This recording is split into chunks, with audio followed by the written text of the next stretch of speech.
Good morning. Good morning sir. Good morning.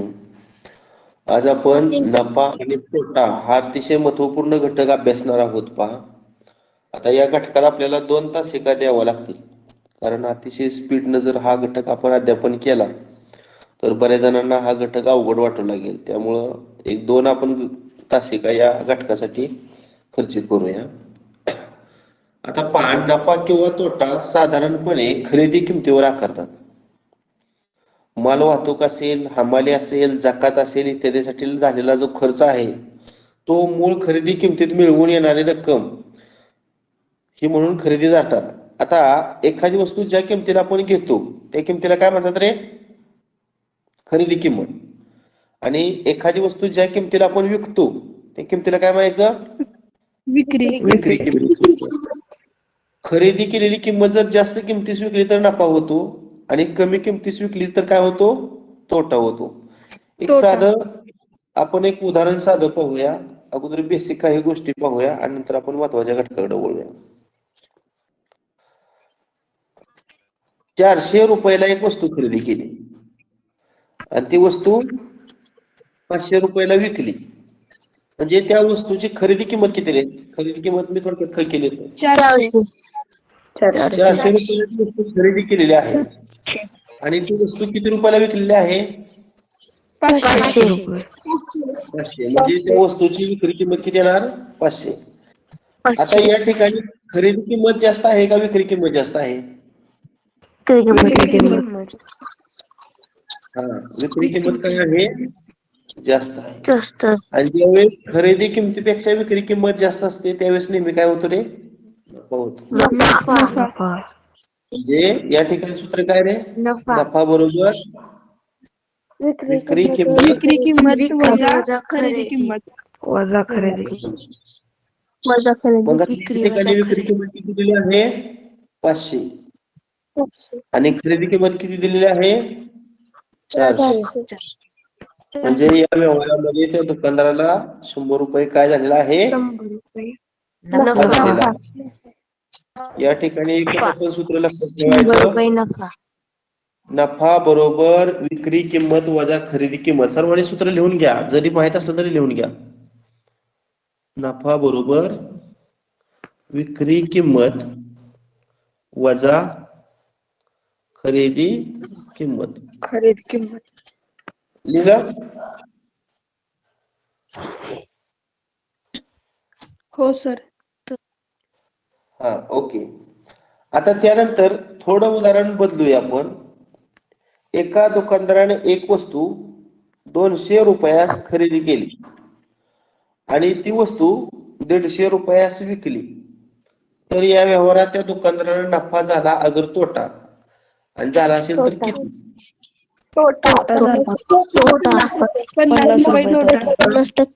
खरेदी किंमत किती आहे? 200 आहे आणि त्या वस्तूची विक्री किंमत किती आहे? 150. म्हणजे या ठिकाणी खरेदी किंमत ही काय आहे? विक्री किमतीपेक्षा जास्त आहे. मग खरेदी किंमत जर जास्त असेल तर काय होतं सांगितलं मग अशी? तोटा. तोटा बरोबर काय सूत्र होणार? खरेदी किंमत वजा विक्री किंमत. बरोबर आहे. खरेदी किंमत वजा विक्री किंमत. मग खरेदी किंमत 200, विक्री किंमत 150, वजा मग किती येणार? 50. म्हणजे या ठिकाणी काय सूत्र तयार झालं? तोटा बरोबर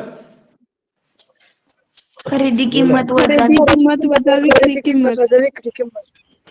खरेदी किंमत वजा विक्री किंमत. आता जी 2 सूत्र लिहिली याच्यावरून मला खरेदी किंमतीची 2 सूत्र सांगा. खरेदी किंमत सर मी सांगू? पहिलं सूत्र आणि दुसरं तोट्यावरून खरेदी किंमत. हा सांगा. नफा बरोबर विक्री किंमत. तोटा बरोबर खरेदी किंमत वजा विक्री किंमत.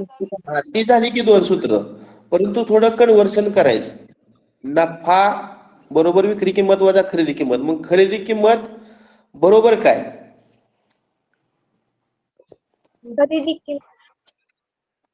असं होईल का सूत्र? खरेदी किंमत अधिक नफा विक्री किंमत. मी लिहिलं बरोबर आहे का सांगा? खरेदी किंमत बरोबर विक्री किंमत वजा नफा, बरोबर आहे का? हो सर. हो सर. आणि हो सर. खरेदी किंमत वरून काढायची असेल तर विक्री किंमत अधिक खरेदी किंमत अधिक तोटा. खरेदी किंमत बरोबर विक्री किंमत अधिक, विक्री किंमत अधिक तोटा. ही पण दोन सूत्र लिहा कन्व्हर्शनची. खरेदी किंमत बरोबर विक्री किंमत वजा नफा, आणि दुसरं खरेदी किंमत बरोबर विक्री किंमत अधिक तोटा. लिहिली का ही दोन?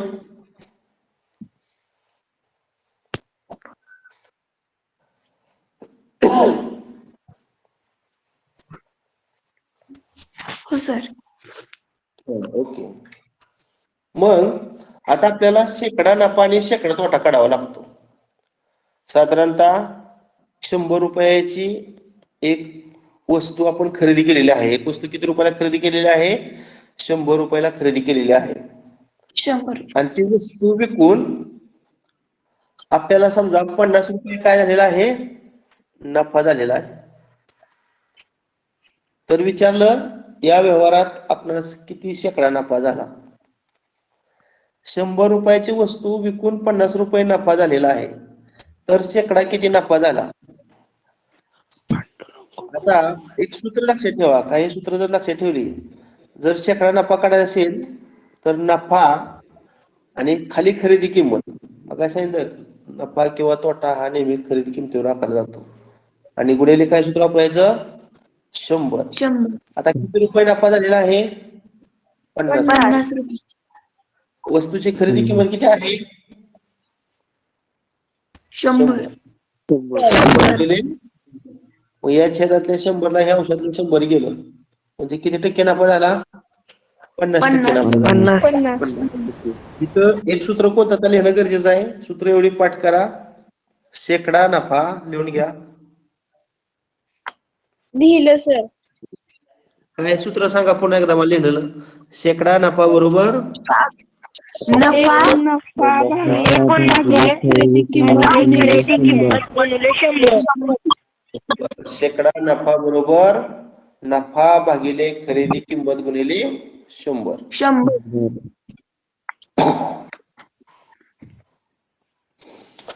आता असं आलं, एक वस्तू 500 रुपयाला खरेदी केली.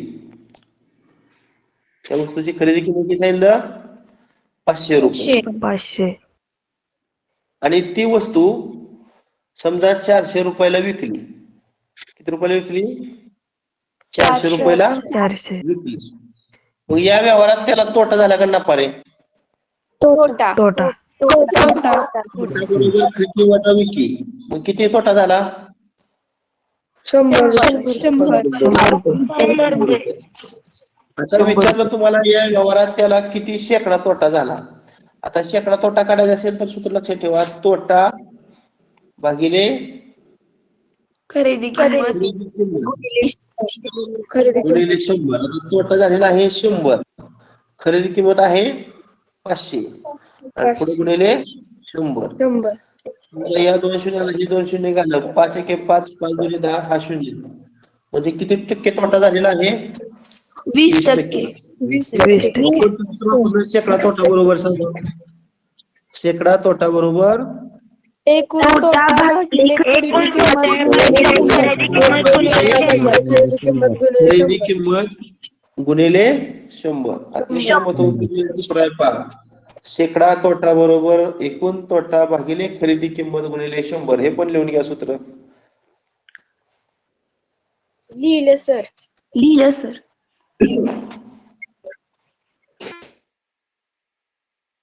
आता याच्या पुढचा भाग बघा. थोडी एखाद्या सूत्राची व्याप्ती थोडी वाढत जाते. आता तुम्हाला शेकडा नफा शेकडा तोटा ह्या दोन्हीपैकी एक किंमत दिली आणि खरेदी किंमत व विक्री किंमत याच्यापैकी एकाची किंमत जर दिली आणि दुसऱ्याची किंमत काढायची असेल तर कोणत्या प्रकारचे सूत्र वापरायचे? आता साधारणतः मगाशी आपण एक सूत्र पाहिलेलं होतं, विक्री किंमत बरोबर खरेदी किंमत अधिक नफा. काय पाहिलं होतं? विक्री किंमत बरोबर खरेदी किंमत अधिक नफा. पाहिलं होतं का? नफा. हो. कोणतं सूत्र सांगितलं? विक्री किंमत बरोबर खरेदी किंमत अधिक नफा. अधिक नफा. नफा.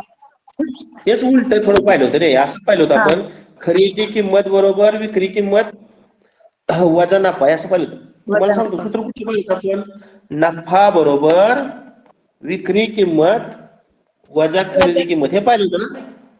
हो सर. हो सर. विक्री किंमत मी त्याच बाजूला ठेवलं. म्हणजे विक्री किंमत. फक्त काय केलं, खरेदी किंमत मी डावीकडे घेतलं आणि त्याच्या जोडीला नफा घेतला. म्हणजे काय झालं सूत्र?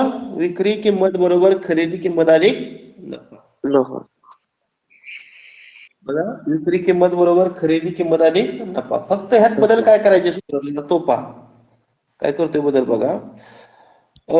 विक्री किंमत बरोबर खरेदी किंमत अधिक नफा आहे. आता हित आहे का नाही, खरेदी किंमतीच्या पुढे गुणिले चिन्ह देतो आणि पुढे नफ्याच्या आधी अधिक चिन्ह आहे का नाही, त्याला कंस करतो आणि त्या अधिक चिन्हाच्या डावीकडे मी 100 लिहितो. म्हणजे खरेदी किंमत गुणिले कंसात 100 अधिक शेकडा नफा झाला आणि ह्या सगळ्याला 100 न भागतो. बघा बदल काय केलाय. विक्री किंमत बरोबर खरेदी किंमत गुणिले कंसात 100 अधिक नफा. आता इथं नफा लिहिले का नाही मी नफा, तिथं फक्त मी बदल काय करतो, शेकडा नफा करतो. शे म्हणजे शेकडा. काय झालं सूत्र सांगा, लिहून घ्या सर्वांनी. खरेदी किंमत गुणिले 100 गुणिले शेकडा नफा भागिले 100. विक्री किंमत बरोबर खरेदी किंमत गुणिले कंसात 100 अधिक शेकडा नफा आणि ह्या सगळ्याला 100 न डिवाइड करायचं, 100 न भागायचं आहे. बघायचं. आता या टाइपचा तुम्हाला परीक्षेला जर प्रश्न आला तरी तो सोडवता आला पाहिजे. म्हणजे एखाद्या व्यवहारात किंवा एखाद्या वस्तूची खरेदी किंमत दिलेली आहे. समजा एखाद्या एक उदाहरण आपण घेऊया. एखाद्या वस्तूची खरेदी किंमत 500 रुपये आहे. समजा त्या व्यवहारामध्ये त्याला 50% काय झालेला आहे, नफा झालेला आहे. तर त्या वस्तूची विक्री किंमत किती? आता खरेदी किंमत किती आहे? 500. पुन्हा कंसात 100 अधिक शेकडा नफा किती झालेला आहे? 50 आणि भागिले 100. समजा या 2 शून्याला हे 2 शून्य फिरवलं, वर 5 कंसातील बेरीज किती येणार? मग शून्याला शून्य 75. म्हणजे 750 ही त्या वस्तूची काय झालेली आहे, विक्री किंमत झालेली असणार आहे. 500 रुपये खरेदी किंमत आणि वरचा 250 रुपये नफा ना, म्हणजे 750 रुपये काय झाली त्या वस्तूची विक्री किंमत. विक्री किंमत. लक्षात ठेवा, विक्री किंमत बरोबर खरेदी किंमत गुणिले कंसात 100 अधिक शेकडा नफा भागिले 100. हे सूत्र पण बऱ्याच वेळा आपल्याला वापरावं लागतंय. आता दुसरं एक सूत्र तुम्हाला तोट्याचं सांगितलं. सांगा बघा तोटा. तुम्हाला असं सूत्र सांगितलं होतं बघा, तोटा बरोबर खरेदी किंमत वजा विक्री किंमत. विक्री किंमत. आता याच्यावरनं मी विक्री डावीकडे घेतो, त्यानंतर खरेदी किंमत तसंच ठेवलं आणि तोटा इथे राहिल्यावर काय होणार, मायनस होणार. म्हणजे सूत्र काय झालं, विक्री किंमत बरोबर खरेदी किंमत वजा तोटा. फक्त बदल काय होते बघा, खच्या पुढे गुणिले चिन्ह. मग अशी कंस केलता, इथं 100 लिहिलं, वजा तोटा जागेवर शेकडा तोटा आणि ह्याला कितीने भागलं होतं मग अशी 100. 100. म्हणजे सूत्र काय झालं पहा, ते पण लिहून घ्या आता सूत्र. विक्री किंमत बरोबर खरेदी किंमत गुणिले 100 वजा शेकडा तोटा शेकडा तोटा भागिले 100. भागिले 100. 100. आपण या टाईपचं घेऊया. एका वस्तूची खरेदी किंमत 1000 रुपये आहे. एका वस्तूची खरेदी किंमत किती आहे, 1000 रुपये आहे. 1000. या व्यवहारामध्ये त्याला समजा 20% काय झाला, तोटा झाला. या व्यवहारात त्याला 20% तोटा झाला. तर ती वस्तू किती रुपयाला विकली गेली असा परीक्षेला प्रश्न आला तर खरेदी किंमत अगोदर 1000 रुपये टाकायची. कंसामध्ये 100 वजा किती टक्के तोटा झालेला आहे? 20%. 20 आणि भागिले 100. समजा या 2 शून्याला 2 शून्य गेलं, वरचा 10 राहिला, कंसात वजाबाकी 80. आणि 80 गुणिले 10 केलं तर किती येणार? 800. म्हणजे 1000 रुपयाची वस्तू किती रुपयाला विकली गेली? 800 रुपयाला विकली गेली. म्हणजे त्याला 200 रुपये काय झाला? लॉस झाला, तोटा झाला. 200 रुपये तोटा झाला म्हणजे 20% तोटा झाला. अशा पद्धतीने तुम्हाला शेकडा तोटा आणि खरेदी किंमत दिली असेल आणि विक्री किंमत काढायची असेल तर तुम्हाला विक्री किंमत बरोबर खरेदी किंमत गुणिले कंसात 100 वजा शेकडा तोटा भागिले 100 हे सूत्र वापरावं लागतं. बघा, ही 2 नवीन सूत्र आहेत तुमच्यासाठी. सर्वांनी लिहून घेतली? हो हो सर. सर. हो सर. आता त्यानंतर पुढे पाहूया. एक मोबाईल फोन 2000 रुपयाला विकल्याने खरेदीच्या 20% तोटा होतो. म्हणजे या ठिकाणी विक्री किंमत दिलेली आहे मोबाईलची आणि शेकडा तोटा दिलेला आहे आणि खरेदी किंमत काढायची आहे. बघा काय बदल केलेला आहे, कोण सांगते? आता मगाचं जे सूत्र आहे का नाही ते सूत्र थोडं फिरवलेलं आहे. आता मगाशी 2 नंबर सूत्र काय रे? विक्री किंमत बरोबर खरेदी किंमत गुणिले कंसात काय होता? 100 वजा शेकडा तोटा शेकडा तोटा भागिले भागिले 100. 100. आता काय केलेलं आहे? खरेदी किंमत फक्त काय केलेलं आहे? उजवीकडे ठेवलेलं आहे. आणि बाकी सगळी सूत्र जर डावीकडे घेतली तर डावीकडे पहिलं विक्री किंमत आहेच, भागिले 100 इकडे आल्यावर काय होणार? गुणिले. आणि हा जो कंस आहे 100 वजा शेकडा तोटा तो कुठे जाणार? इकडे आल्यावर छेदात जाणार. म्हणजे सूत्र काय झालं पहा, खरेदी किंमत बरोबर विक्री किंमत गुणिले 100 आणि छेदामध्ये 100 वजा शेकडा तोटा. आणि मग इथं काय सांगितल्या पद्धतीने आपण किमती टाकू शकतो. आता जो मोबाईल आहे त्या मोबाईलची विक्री किंमत किती आहे? 2000. मग अंशामध्ये 2000 लिहिलं, त्याच्या जोडीला गुणिले 100 आहे. म्हणजे खाली 100 वजा शेकडा तोटा किती झालेला आहे? 20% तोटा झालेला आहे. म्हणजे ते 20. 20%. मग आता बघा 2000 गुणिले 100 आणि खालची वजाबाकी किती येणार? 80. 20 100, 20 चोक 80, पुन्हा 4 एके 4, 4 पंचे 20 आणि वरचं 2 शून्य. म्हणजे किती आलं? 500 गुणिले 5. बरोबर आहे का? किती येणार? 2500. म्हणजे हे झाली त्या मोबाईलची खरेदी किंमत. तो मोबाईल किती रुपयाला खरेदी केलेला होता? तर 2500 रुपयाला खरेदी केलेला होता.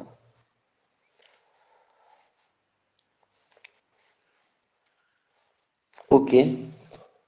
त्यानंतर पुढचं पहा, शेकडा सूट व शेकडा नफा दिलेला आहे. छापील किंमत व खरेदी किंमत यापैकी एक जर किंमत दिली तर तुम्हाला दुसरी किंमत, म्हणजे शेकडा सूट दिलेली पाहिजे, शेकडा नफा पण दिलेला पाहिजे आणि छापील किंमत आणि खरेदी किंमत या दोघांपैकी एक जर किंमत दिली तर तुम्ही दुसरी किंमत काढू शकता. ते एक सूत्र महत्वपूर्ण आहे बघा. ते एक सूत्र लिहून घ्या. खरेदी किंमत बरोबर छापील किंमत गुणिले, आता साधारणतः हे सूत्र तुम्हाला माहितच आहे की रे. सूट असं झालं का तुम्हाला सूत्र कधी? सूट बरोबर छापील किंमत वजा, झाले का कधी? समजा 100 रुपयाची एक वस्तू तुम्हाला दुकानदाराने 80 रुपयाला दिली तर सूट किती दिली? 20 रुपये सूट दिली. 20 रुपये. म्हणजे 100 रुपये ही काय आहे? खरेदी किंमत आहे आणि 80 रुपये ही काय आहे? किंवा 100 रुपये ही छापील किंमत आहे आणि 80 रुपये ही काय आहे? विक्री किंमत आहे. म्हणजे छापील किंमत वजा विक्री किंमत आहे की नाही, बरोबर सूट. आता इथं काय लिहायचं? सूट बरोबर छापील किंमत वजा, किंवा याच्या उलट म्हणूया, एकच मिनिट.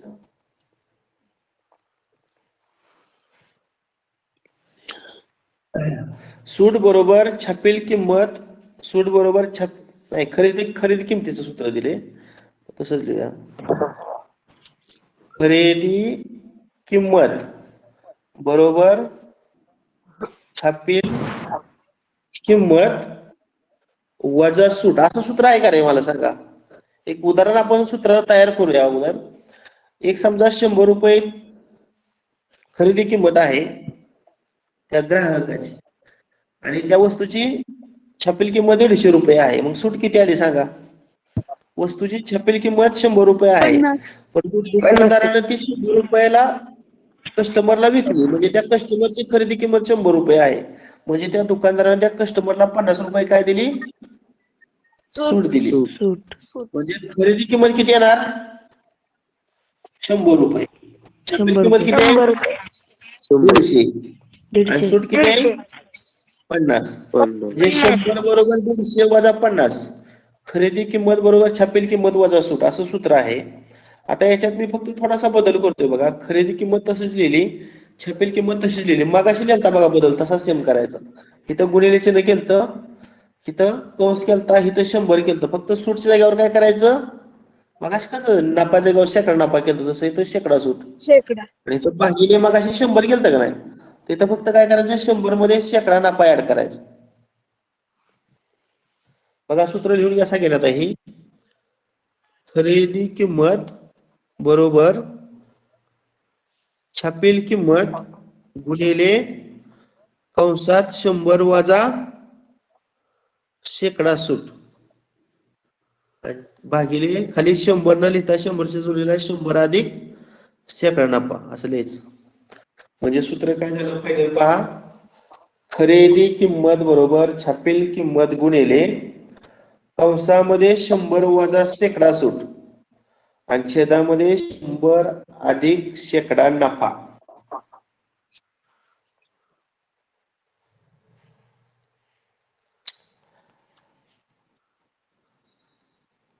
झालं का लिहून. हो सर झालं. हा. हो सर.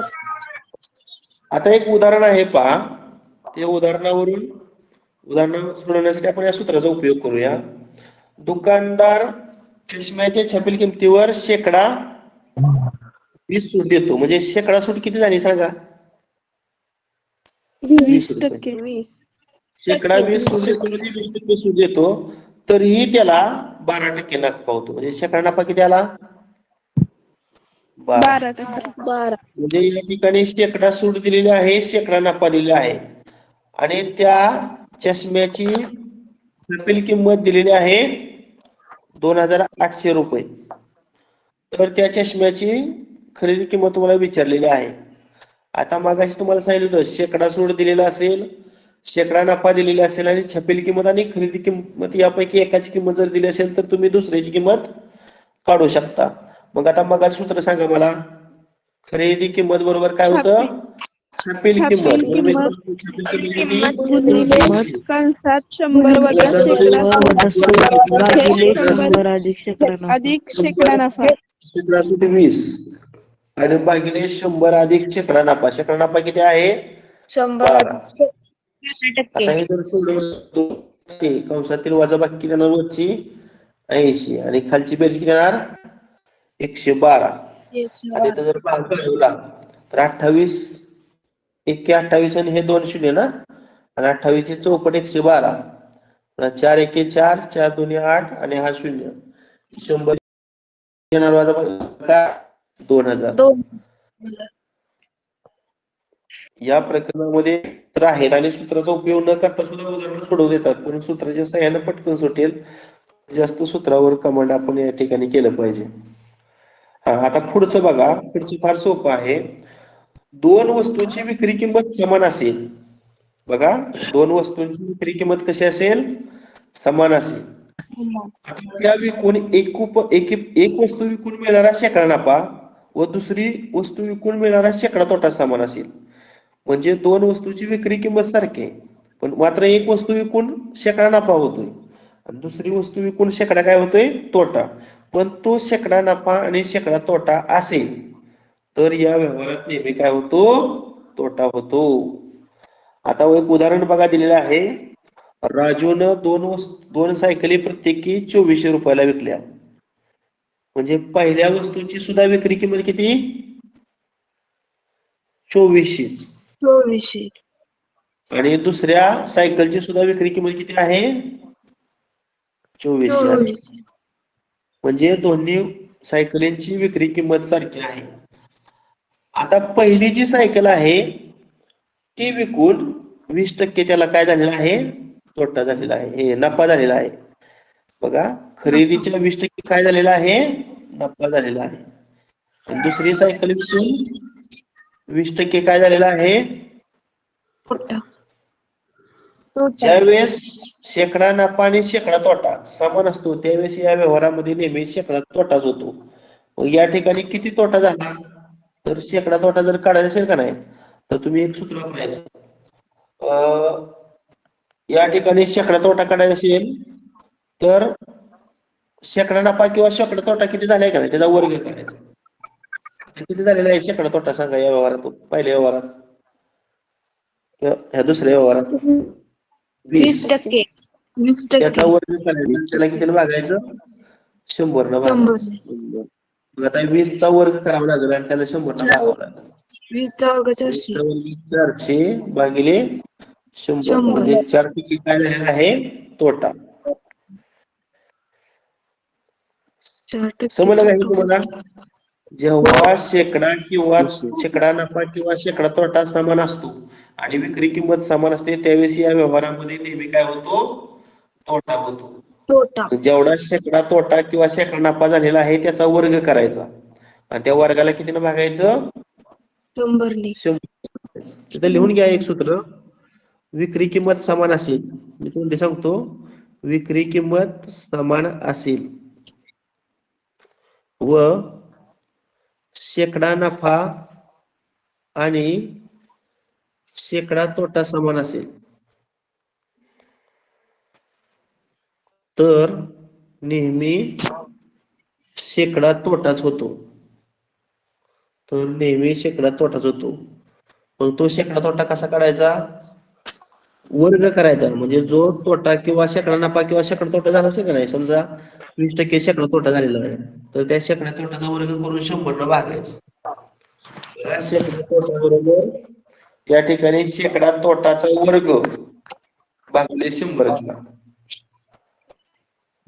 शेकडा तोटा बरोबर शेकडा तोटाचा वर्ग भागिले 100.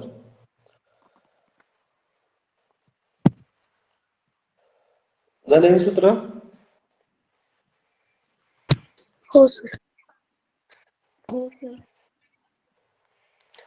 ओके. आता यानंतर एखादी वस्तू दोन वेगवेगळ्या नफ्यांच्या टक्केवारीने विकल्यास खरेदी किंमत काढणे. आता बघा, एक उदाहरण दिलेलं आहे. राहुलनं एक घड्याळ 20% नफ्यानं विकलं. राहुलनं एक घड्याळ किती टक्के नफ्याने विकलेलं आहे? 20% नफ्याने विकलेलं आहे. जर ते घड्याळ त्याने 25% नफ्याने विकलं असतं, जर त्याने ते घड्याळ 25% नफ्याने विकलं असतं तर त्याला 100 रुपये ज्यादा मिळालं असतं. तर त्याला किती रुपये ज्यादा मिळालं असतं? 100 रुपये ज्यादा मिळाले असते. तर त्या घड्याळाची काय काढायची आहे? खरेदी किंमत काढायची आहे.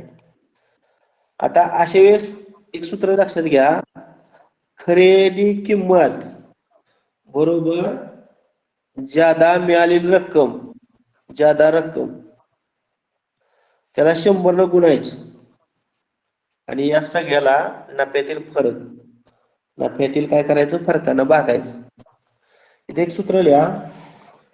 खरेदी किंमत बरोबर ज्यादा रक्कम गुणिले 100 आणि भागिले खाली नफ्यातील फरक, भागिले नफ्यातील फरक. आता इथं वरच उदाहरण पहा. आपल्याला खरेदी किंमत विचारलेली आहे. आता ज्यादा रक्कम किती मिळालेली आहे? जर 25% ती वस्तू विकली असती तर किती रुपये ज्यादा मिळालं असतं? 100. 100 गुणिले 100 केलं. नफ्यातील फरक किती? या दोघांची वजाबाकी करा. 25 वजा 20 5. 5 एके 5, 5 दोन्ही 10 आणि हा 0. आणि 100 गुणिले 20 जर केलं तर किती येणार?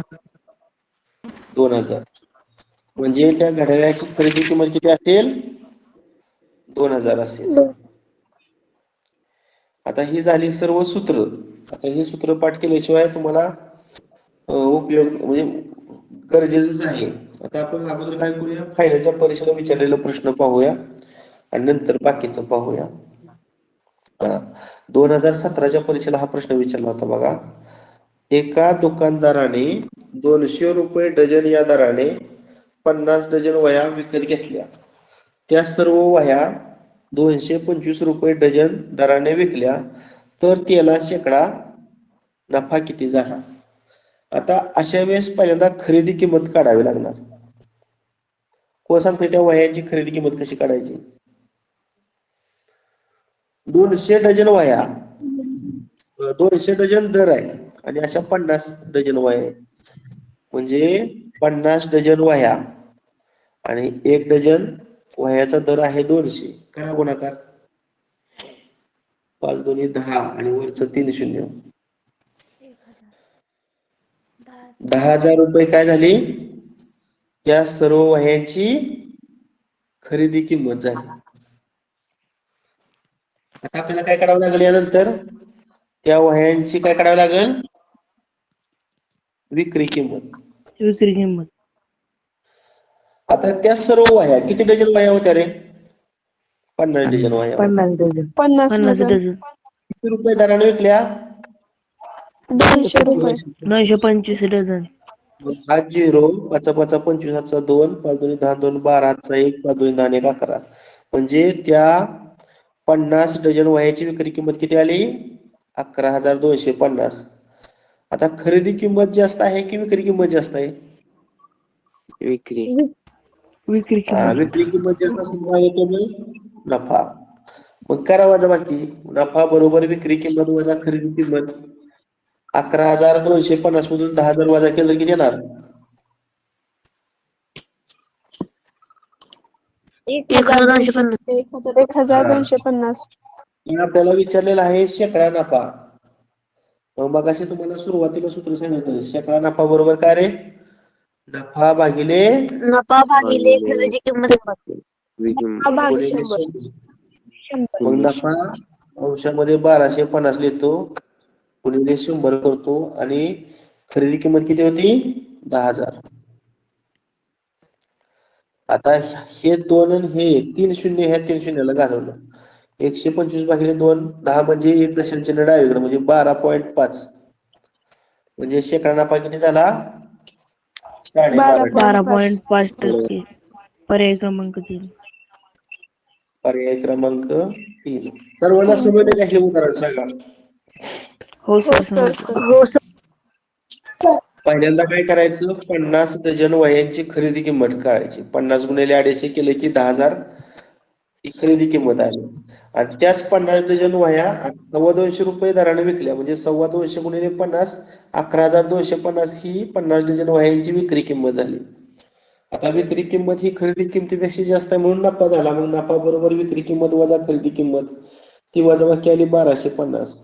आणि आपल्याला शेकडा नफा विचारलाय. मग नफाला खरेदी किंमतीनं भागायचं, 100 न गुणायचं.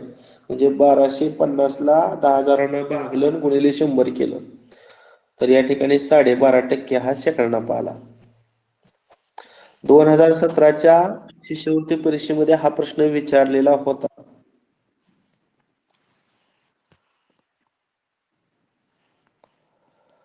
आता परीक्षेतला दुसरा प्रश्न घेतो. एका फळ विक्रेत्यानं 48 रुपये डझन या दरानं 48 डझन संत्री विकत घेतले. त्यातील 1 संत्री खराब निघाली. 1 डझन संत्री खराब निघाली. उरलेली सर्व संत्री 6 रुपये या प्रमाणे विकली तर या व्यवहारात त्याला किती नफा झाला? आता अगोदर आपण सर्व संत्र्याची काय काढूया? खरेदी किंमत काढूया. सांगा खरेदी किंमत किती? अगोदर किती डझन घेतली होती रे संत्री? 48 डझन. 48. आणि एका डझनाचा भाव किती? 48. तर 48 किती मला सांगा? 48 गुणिले 48 48चा वर्ग करा.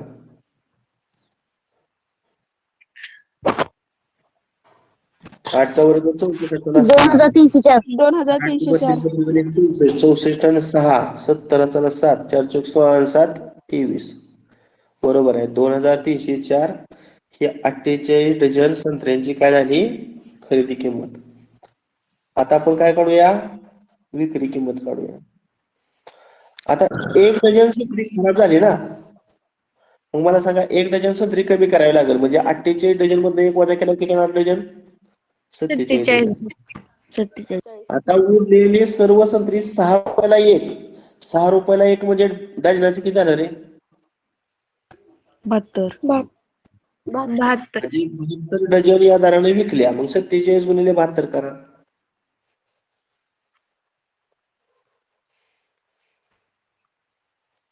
47 गुणिले 72 करा. 3290 बघा वेगळं कोणाचं येतंय का 3384 3384 आता मला सांगा खरेदी किंमत जास्त आहे का विक्री 3384. किंमत? खरेदी किंमत जास्त आहे का विक्री किंमत खरेदी किंमत. विक्री किंमत जास्त आहे. नफा बरोबर विक्री किंमत वजा खरेदी किंमत. विक्री किंमतीतून खरेदी किंमत वजा करा. चला किती वाजवा किती सांगा.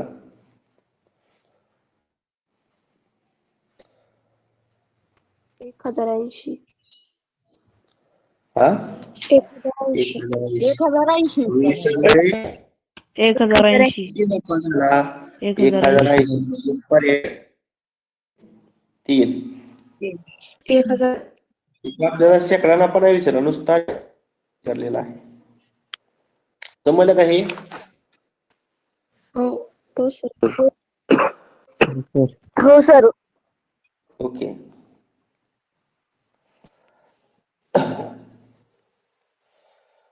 साखरेचा दर 25% वाढला त्यामुळे खप 15% कमी झाला तर शेकडा नफा किंवा शेकडा तोटा किती झाला. आता काय करायचं अशा वेळेस असं झालं का नाही गणित की एका बाजूला खप लिहूया त्याच्या पुढे दर लिहूया आणि ह्याचं एकूण काय पुढे काय माहिती कोण याला उत्पन्न ना उत्पादन असं म्हणूया. त्या सुरुवातीला आपण असं समजूया 100 रुपये एवढा माल आहे आणि दर पण 100 रुपये आहे म्हणजे उत्पन्न किती मिळणार आहे 100 वस्तू 100 रुपये प्रत्येक दराने विकल्या तर 10,000 हे उत्पन्न मिळणार. आता दर 25% वाढवला म्हणजे 100चा दर किती होणार आहे 125 आणि खप 15 कमी झाला मग 100 15 वजा केल्यावर खप किती होणार 85 आणि मग या दोघांचा गुणाकार करा.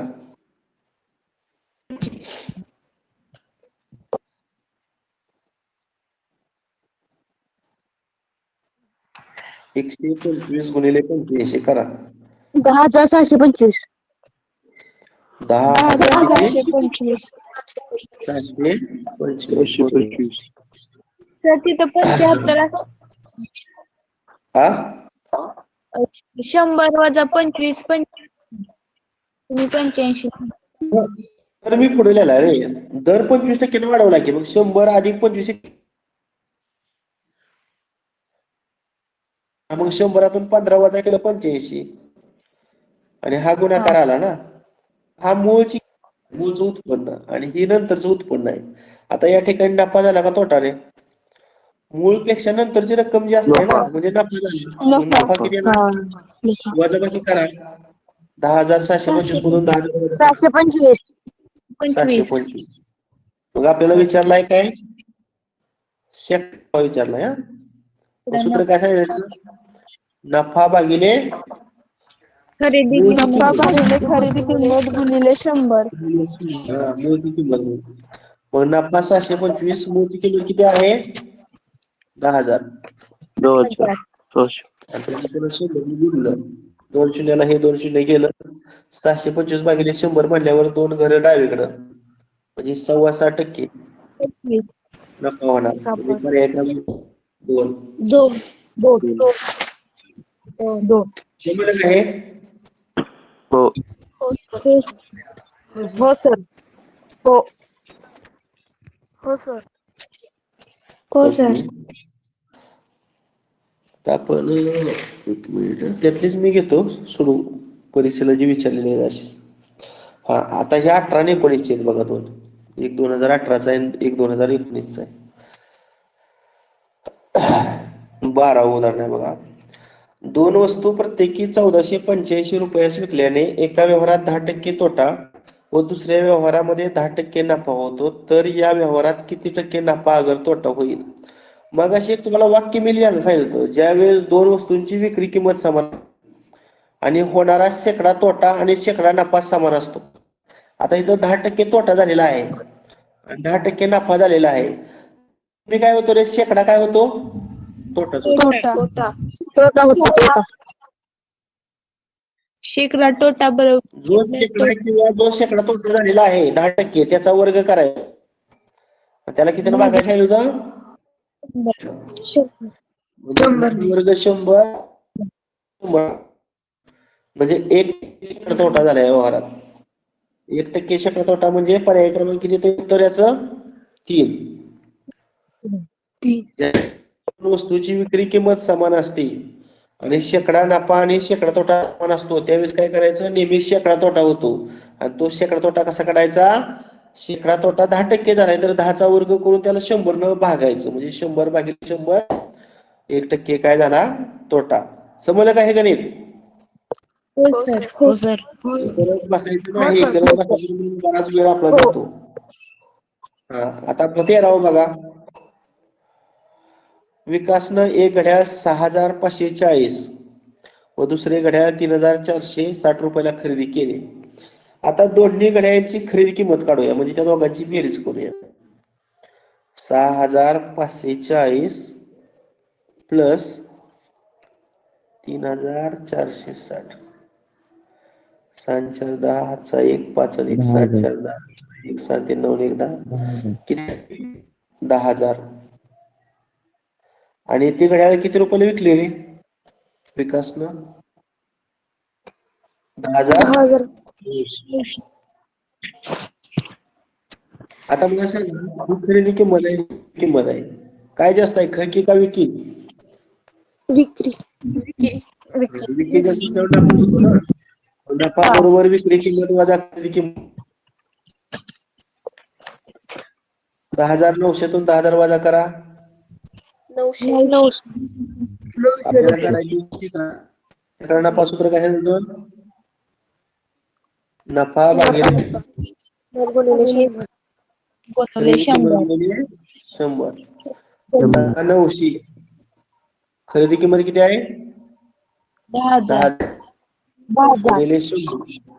आता हे 4 शून्य ह्या 4 उत्तर मग शेकडा नफा 9% नफा.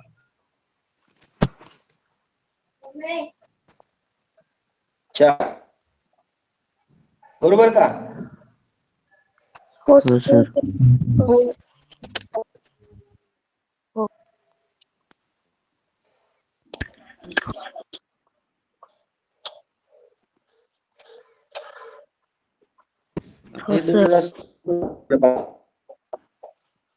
हे चंद्रपालने 9 लाख रुपयास खरेदी केलेला एक भूखंड शेकडा 15 नफ्याने तर त्याला किती रुपये मिळतील?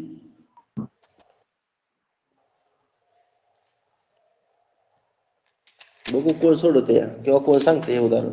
सोपं आहे अतिशय. 9 लाख खरेदी किंमत केलेला 15% नफ्याने विकला तर त्याला किती रुपये मिळतील? एक साधं उदाहरण करूया. 100 रुपये आहेत बघा. 100 रुपये 15% जर विकला तर विक्री किंमत किती येणार आहे? 115.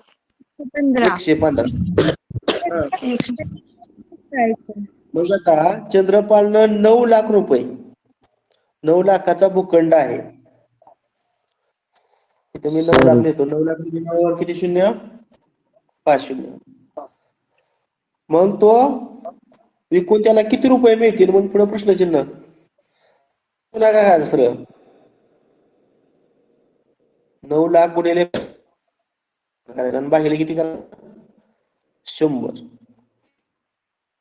दोन शून्याला हे दोन शून्य अगोदर मी शून्य मांडतो 9 वरचं 3 शून्य 109 5 25 चला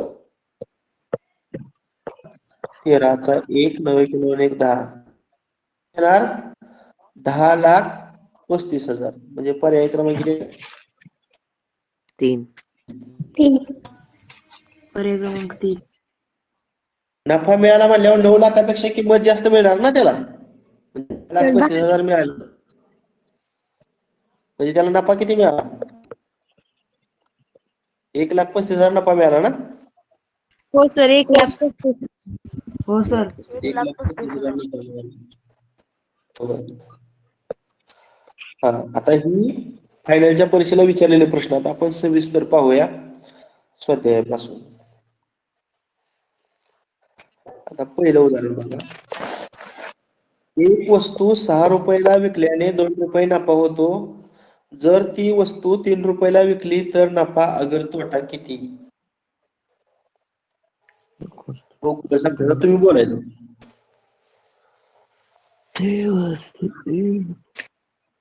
आता सोपी उदाहरण आहेत.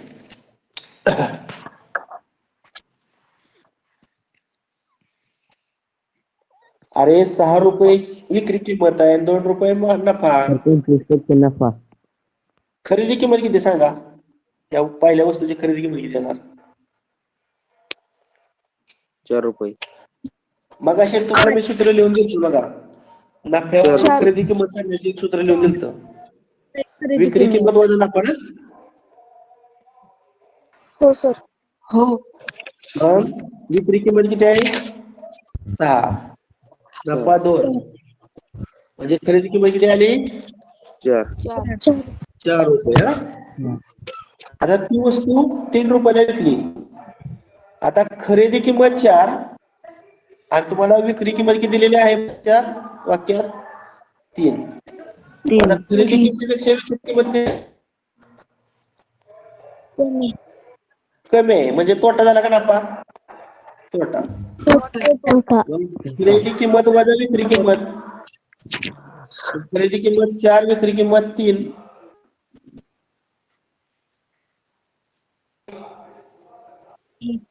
पण विचारलाय तुम्हाला टक्केवारीमध्ये सूत्र काय?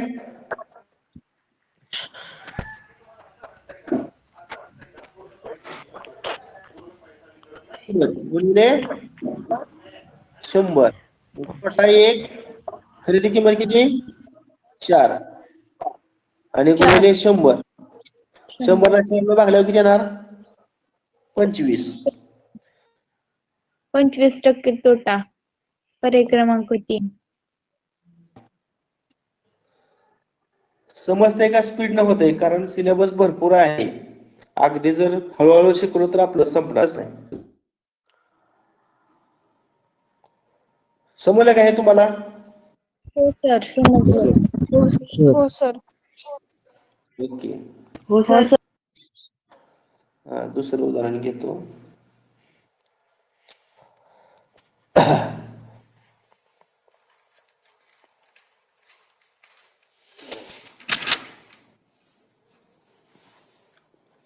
कोण सांगतं याचं उत्तर?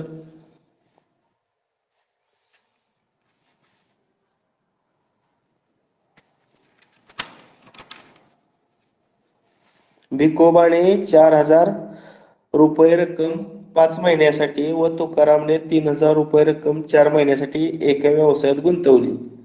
एकूण नफा 1,600 झाला तर भिकोबाचा नफ्यातील वाटा किती रुपये?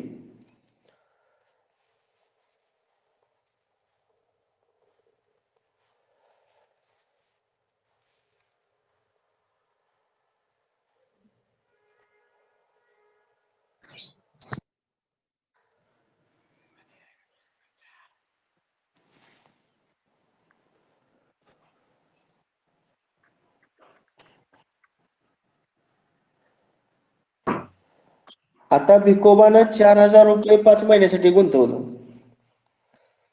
म्हणजे पहिल्या महिन्यामध्ये 4,000, दुसऱ्या महिन्यामध्ये 4,000, तिसऱ्या महिन्यामध्ये 4,000. म्हणजे त्याची एकूण गुंतवणूक किती झाली रे? पुढाकार जर केला तर किती गुंतवणूक होणार? 20,000. 20,000. बरं 20,000 हा. आणि ह्याची किती झाली बघा आपण? 12,000. 12,000. 12,000. आता एकूण नफा 1,600 झालेला आहे. त्यातला आपण असं समजूया वर भिकोबाची गुंतवणूक आहे. भिकोबाला त्यातला एक्स आणि दुसरा जो आहे तुकारामला किती असणार मग? त्या 1,600तनं एक्स वजा करावा लागेल की नाही? आता हे जर समीकरण सोडवलं तर ह्या 3 शून्याला हे 3 शून्य गेलं. आता तर कसं होणार केलं तर 12 गुणिले x 12x आणि 20 गुणिले 1,600 किती? 16 दोन्ही 32 आणि वरचं 3 शून्य आणि वरचं 20x. आता 20x इकडे आल्यावर अधिक होणार आणि इकडे किती होणार? 32,000 मग 20 अधिक 12 किती होणार? 32x आणि ते 32,000. मग x बरोबर 32,000 भागिले 32 जर केलं तर किती उत्तर येते रे? 32 ला 32 आणि वरचं हे 3 शून्य 1,000. म्हणजे एक्स म्हणजे वर भिकोबा आहे. भिकोबाला किती नफा मिळाला? 1,000. 1,000. आणि मग तुकारामला किती मिळणार? पर्याय क्रमांक 4. पण तुकोबाला किती मिळणार? 16 1,000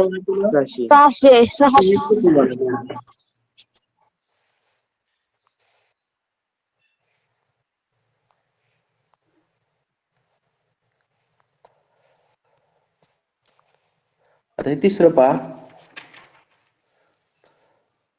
एक वस्तू 20 रुपयाला विकल्यास जेवढा तोटा होतो त्याच्या निमपट नफा तीच वस्तू 29 रुपयाला विकली तर होतो. तर त्या वस्तूची मूळची किंमत किती?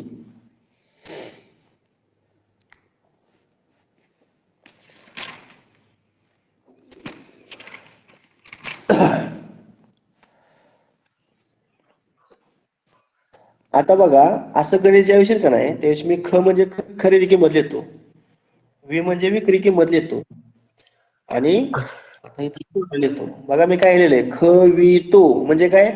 ख म्हणजे खरेदी किंमत विक्री तोटा. आता दुसऱ्या बाजूमध्ये ख वी न लिहितो. ख वी न म्हणजे काय रे? ख म्हणजे खरेदी किंमत, वी म्हणजे विक्री खरेदी किंमत आणि किंमत, विक्री किंमत, नफा. नफा. आता बघा 20 रुपयाला विकली म्हणजे विक्री किंमत किती? 20. आता जेवढा तोटा होतो समजा इथं तोटा पण एक्स मानला. काय म्हणला तोटा? एक्स. तर त्याच्या निमपट नफा, तोट्याच्या निमपट नफा म्हणजे एक्सच्या नफा किती येणार आहे? एक्सचे 2 नफा होणार. त्यावेळेस ते वस्तूची 29. आता या ठिकाणी मगाशी मी तुम्हाला खरेदी किमतीची 2 सूत्र तयार करायला सांगितली. कोण सांगतोय? लिहून घ्या म्हणलं होतं. खरेदी किंमत बरोबर विक्री किंमत वजा नफा. बरोबर आहे का? विक्री किंमत अधिक तोटा. विक्री किंमत अधिक तोटा.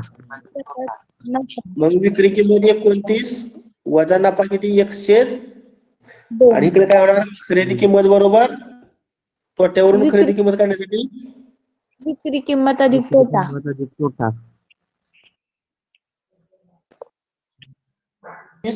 अधिक तोटा एक्स. आता या ठिकाणी बघा नेहमी खरेदी किंमत समान असते.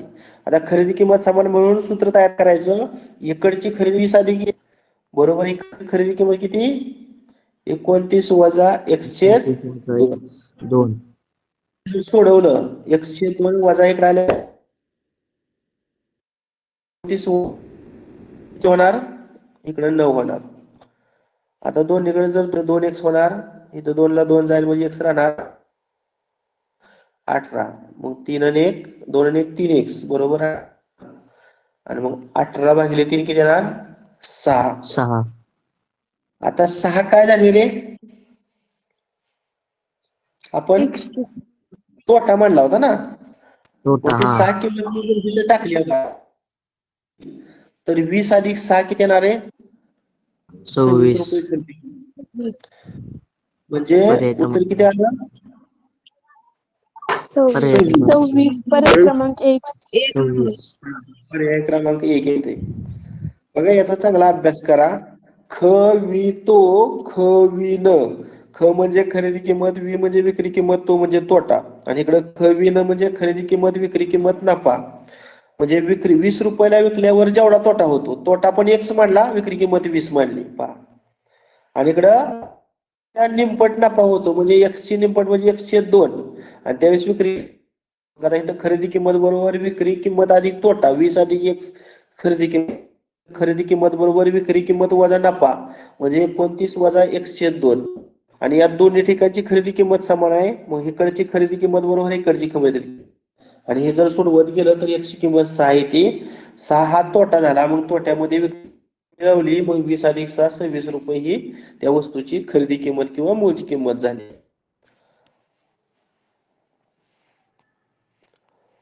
किती नंबरचा झाला आपला आता? 3 नंबरचे.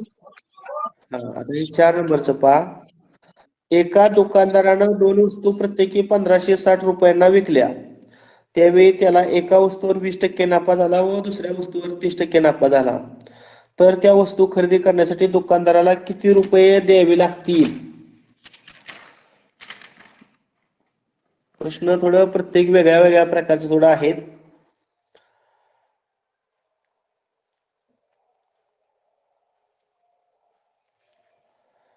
हा बघा, आता खरेदी किंमत आपण 100% घेतली.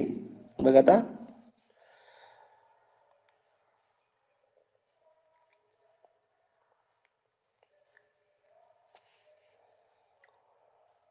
पहिल्या वेळेस 20% नफा घेतला. 20% नफा म्हटल्यावर किती होणार आहे? 100 ची वस्तू 120 रुपये. 120. 26. हा, मग विक्री किंमत आहे 1560. तर त्याची खरेदी किंमत किती? आता खरेदी किंमत इथं आपण X मानूया. खरेदी किंमत काय मानूया? X. मग आता X ची किंमत आपण जर काढायची म्हटलं तर किती करू? 100 गुणिले 1560 आणि हे 120 छेदात घेऊया. सिम्प्लिफाय करूया. 12 एके 12, 12 एके 12, 15तून 12 गेलं 3, 3 6 36, 12 36. म्हणजे पहिल्या वस्तूची खरेदी किंमत किती आली? 1300 रुपये. 1300. दुसऱ्याची काय? 100 रुपयाची वस्तू आता 30% नफ्याने विकली ना. 30% नफा म्हणजे 100 रुपयाची किती विकणार? 130. 130. त्यानं 1560 ला विकली, म्हणजे त्या वस्तूची खरेदी किंमत आपण Y मानूया. तिरकस गुणाकार केला तर 100 गुणिले 1560 आणि हे 130 छेदात घेऊया. आता ह्या शून्याला हा शून्य गेला. 13 एके 13, 15तून 13 गेले 2, 2 6 26, 13 दुनी 26 आणि 100 गुणिले 12 केलं की त्याला 1200. आता ह्या दोघांची बेरीज करा. पहिल्या 25 होते. 1300, दुसऱ्याची 1200, किती येणार बेरीज? 2500. 25,000. म्हणजे पर्याय क्रमांक किती? 2,500. हा, किती उदाहरणं आपली झाली आतापर्यंत बघा आज? मला वाटते 4 झाले. आता आपण 4 पाहिली आणि माग फायनल परीक्षेला विचारलेली किती सोडवली? 6. म्हणजे आज आपली सूत्र आणि 10 उदाहरणं झाली. राहिलेला बघा आपण परवाच्या तासिकेला.